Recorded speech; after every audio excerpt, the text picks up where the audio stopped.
il y a un peu deux choses. Déjà bien connaître l'enfant, savoir s'il est gaucher, droitier, pour éclairer correctement son plan de travail.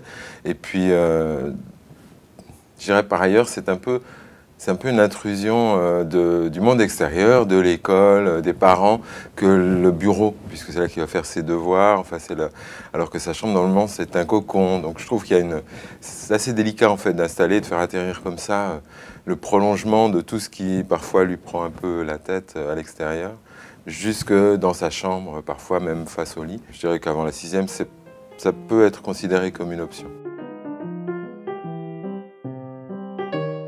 Un coin bureau dans le séjour, c'est déplacé. Il y a toujours une table dans la cuisine, il y a toujours une table dans la salle à manger.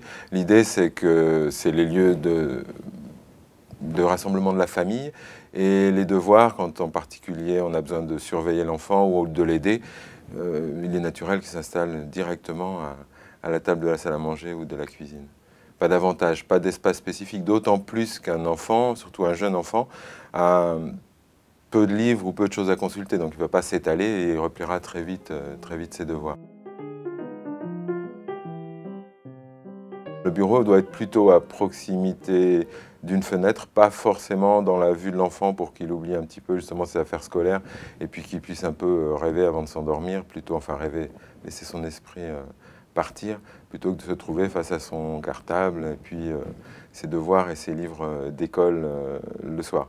Non, je pense qu'il faut pouvoir ouvrir et fermer la sphère du travail facilement, en tout cas pouvoir l'oublier facilement quand on est dans sa chambre particulièrement. Ce qu'il faut, c'est leur donner envie de se poser pour travailler et disons, faciliter leur concentration. Un bureau n'a pas spécialement besoin d'être évolutif, sinon en hauteur. Mais comme un jeune enfant n'a pas vraiment besoin d'un bureau, je dirais que déjà, tout bureau fait 70-72 cm de haut, une table qui fait cette hauteur-là fait l'affaire. En plus, il y a la grande mode du vintage, donc là, on peut récupérer des tables ou d'anciens bureaux d'écoliers, des choses comme ça qui font l'affaire, quoi. Et qui feront l'affaire très très longtemps pour un enfant. Après, c'est peut-être quelques meubles de complément. Et encore, les enfants n'ont plus de DVD, ils n'ont plus de livres ou très peu. Enfin, donc les meubles de complément, il n'y a pas beaucoup à rajouter finalement. Le budget est très léger. Et c'est de l'ordre de 100 € à rajouter pour rajouter des rangements plus tard ou des étagères. Avec 200 € on y arrive sans problème.